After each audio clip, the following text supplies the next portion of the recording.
yes. As cliché as it is to say, 'tis that time of year again, is it not?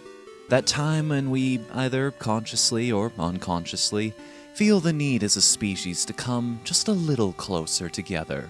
To walk in tandem, see eye to eye, stand heart in heart, in an effort towards one common goal, goodwill on earth and peace towards men.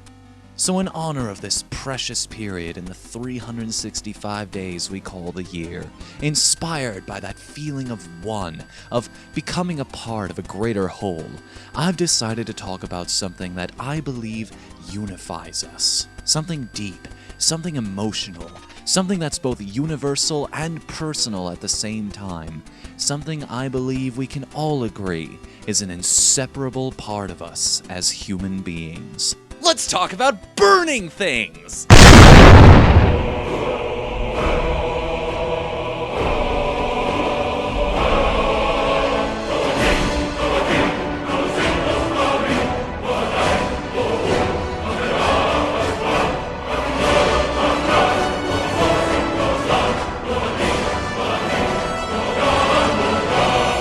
Dragons, drakes, dracos, tatsu, lindworms, long, yong, nagas, lungapuv, whatever you call them, they are the universal symbol everyone thinks of when they're told to describe a mythical creature. They are our greatest fears and aspirations made flesh and given flight, and the presence they command in our collective imaginations, despite them never actually existing, is something to be respected.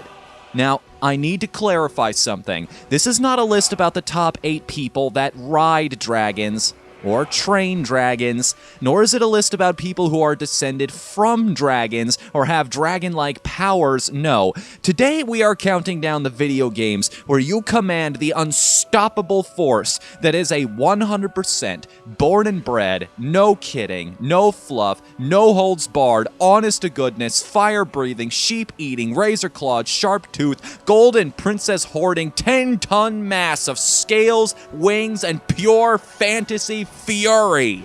Hold on to your flame shields, because these are the top 8 games where you play as a motherfucking dragon.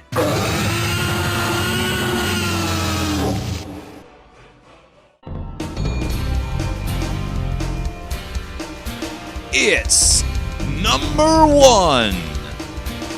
Yeah, let's not even pretend this was gonna be a surprise. Of course, Spyro is the front runner in this category. Nintendo brought us their happy-go-lucky plumber, and Sega had Sonic, but if you were a PS1 junkie back in the day, you swore by Spyro. Well, Crash too, but we'll save him for another video. It's all here. You breathe fire, you kill sheep, you skewer baddies on your horns as you charge. The whole series is drenched in wizards, magic, and other fantastical locales and themes, and there's even a few joyous sections where you take to the skies and watch those old-school polygons get pushed to their limits. And you know this already. Spyro is the number 1 dragon game. Moving on. Number 8. Man, we're going back a ways for this one, but trust me, it's worth it. The Commodore and ZX Spectrum may not have been known for their graphical prowess as game consoles, but that only meant that the games on those platforms that tried to be stood out even more. This is Thanatos. Oh, sweetheart, no, not that one. No, not that one either. This Thanatos had you in control of a dragon that burned down towns and ate villagers, and tried to do as much of either as possible before you're taken down, either by lack of food or one too many stray arrows, and that's pretty much it. Oh, and apparently there's also this story about a sorceress or something, but who cares? Look at the size of you! That sprite is enormous considering the hardware that's trying to run it. This had to have blown somebody's mind as a kid, because the sheer scale of your character compared to everything else you'll encounter in the game makes picking on the peasants seem almost unfair. You really do feel like an unstoppable force of nature, which is exactly what any good dragon game should do. Number 7. Now, she may be a little cuter than the stereotype, but make no mistake, Lilac from Freedom Planet is a full-blooded dragon, magical powers included. Physically, she's not only the most durable character out of the 3 you can play as in Freedom Planet, but she also deals the most damage with her basic attacks, especially when she's using her Dragon Boost. Now think of this move like Sonic's Spin Dash, except you can apply that sudden boost of speed in any direction except for straight up or down. And next to Carol's motorcycle, this is the most fun mechanic to use in the game. Dragon boosting is an incredible exploration tool if you know how to use it correctly, and it leads to some really unique secrets and level designs in some of the later stages. This does not excuse Galaxy Trail for putting a 12-minute long cutscene in this game. Not by any means. But it does ensure that when I actually do get to play instead of watch, isn't that the point of an interactive medium in the first place? That it feels fresh and fun. But if you still aren't convinced that this game counts for the list, just wait till you see what happens when you beat Paugu Lagoon. Why, no, I'm not going to tell you what happens. Gotta give you some reason to pick this game up yourself. Gather round, ye brave young knights, to hear this famous story. Number 6. Oh man, 2 weeks ago I was digging through my room to find a prop for a video, and out of that gate to hell I call my closet, look what came rolling down to greet me. And after I shoved a broadsword up that thing's ass, look what I looted off its corpse. Blazing Dragons actually started as a cartoon, the brainchild of one Gavin Scott and one Terry Jones. Some of you may actually be familiar with Mr. Jones's work. He's done a couple niche things that you may or may not have heard of, but should totally check out anyway. You know, expand your horizons a little bit, give some love to the smaller guys, and especially give some love to Blazing Dragons, because the writers were on top of their game in this underrated little gem. James from grade school, on the off chance you're watching this, you were a raging douchebag in every possible way and probably still are. But without you introducing me to this game, I never would have discovered the simple majesty of the point-and-click adventure genre. This was my Discworld, my Monkey Island, my Grim Fandango, carrying with that statement all the humor, clever characters, and fantastic stories you'd come to expect from those names, as well as the bullshit logic that leads you to going back and forth between the same places 50 times over, but hey, we can't ask for everything. Oh, and without spoilers, if you really want to have a good time, just remember that some of the best jokes in the game immediately follow the phrase, "Can I have some useless information?" You'll thank me later. Possibly by liking and sharing this video? I know you're there. I can hear you typing in the search bar.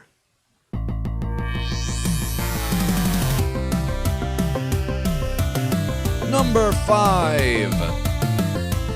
Two heads are always better than one, especially if they're both breathing fire. You'd think more people would have made this connection by now. Let's see. Dragons fly.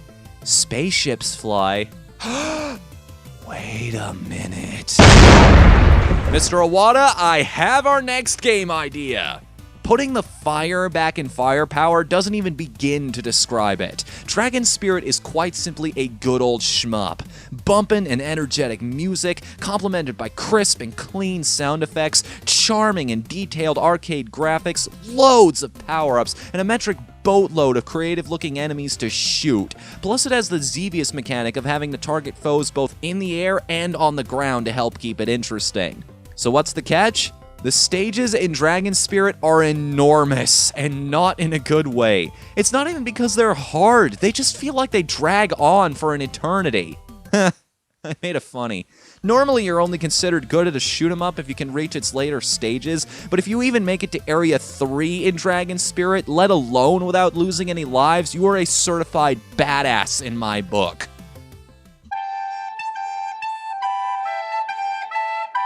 Number 4.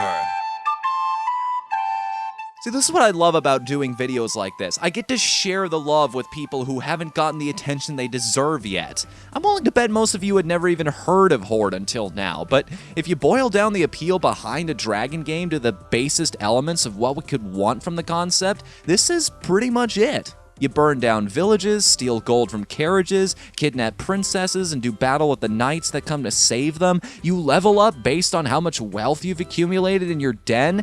It's this picture, the game.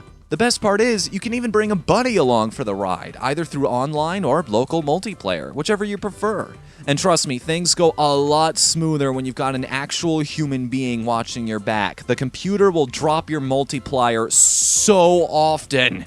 You've also got that competitive element to it, in the sense that while you're working towards the same goal, both of you are trying to contribute towards that goal the most. I feel like we need a word for these types of cooperative, yet at the same time competitive games.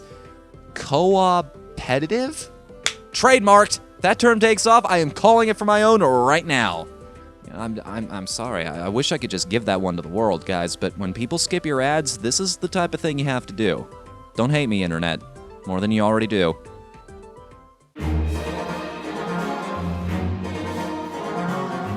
Number 3.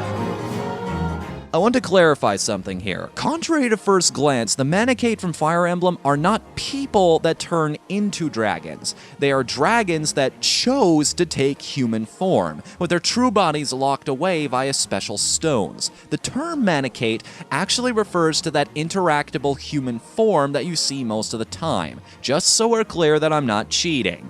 As it should be, there have only been a scant few playable Manecate throughout the series. And now look, I adore Myrrh, and much love goes to Faye and Bantu before her, but seriously, Noe is best dragon. Hell, I love this character so much, she's the woman I had marry the Avatar in my first run, which, unbeknownst to me at the time, had a pretty hilarious consequence down the road if you know anything about this game's plot.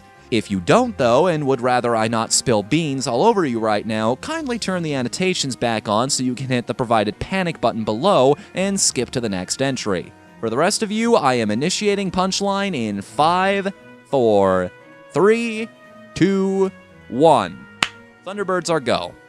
In hindsight, not only is it kind of funny that I had the avatar of Grima the Fell Dragon marry a Manecate, but when Morgan is born from this pairing, you might notice that she too can also reclass into a Manecate. This means that you can take the daughter of Fire Emblem's literal embodiment of evil into the final battle with the power to turn into a dragon herself. You can fight the Fell Dragon Grima as Grima! Also, an amusing little side note, Noe's Japanese name is No-No. That's, it's a little on the nose there, wouldn't you say? Number 2! Man, if I had moved to Ohio already, I'd be handing the mic over to Hidden in the Truth right now, because he is way more qualified to talk about this game than I am. Breath of Fire 3 is a company favorite, in the sense that almost every single member of Team Pizza loves it to death. The Manecate are special and all, sure, but why settle for only being one dragon when you can be all the dragons?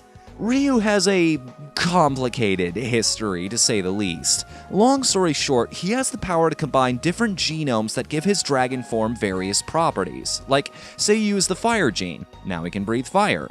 But use the reverse gene with it, and now it becomes ice breath. And just for the hell of it, why not throw in a defender gene as well, so he can counter enemy attacks? And bear in mind, these are all examples that you encounter pretty early on. Some of the advanced stuff gets downright nuts, so half the fun of this ability is screwing around with the different combinations to see what you get. Some of them are even tucked away in secret paths of the overworld, encouraging you to take your time and learn the land little by little, which is how a JRPG should be enjoyed. No other dragon game I know of gives you this level of detail and customization to be whatever kind of scaly winged menace you like, let alone make it the defining mechanic of its respective series. But fair warning, this game has secrets out the wazoo. Secrets that will greatly impact your ability to enjoy the game if you do not find them, especially with the genome mechanic. You will miss so much if you don't have somebody telling you what to do and when. Use game facts. The Kaiser demands it. Are you 2 stories tall and covered in scales? Well, if you can somehow type accurately with those claws, let me know in the comments below what your favorite dragon games are, because I'm positive I missed at least one. If you don't have any problems with my choices though, please be sure to like and share this video, because it helps me out so much more than you think it does. Also, if you want some videos that will actually put you in a holiday mood, check out either last week's countdown of the top 8 gamer gifts, which was apparently so good that even Screw Attack themselves tweeted about it, thank you for that, as well as my review of Marvin's Mittens, a non-combat, super atmospheric platformer. And as always, please be sure to subscribe so you can catch even more lists, news, reviews, and everything else good about gaming right here. Until then, I'm What the Fnu. Later, everybody!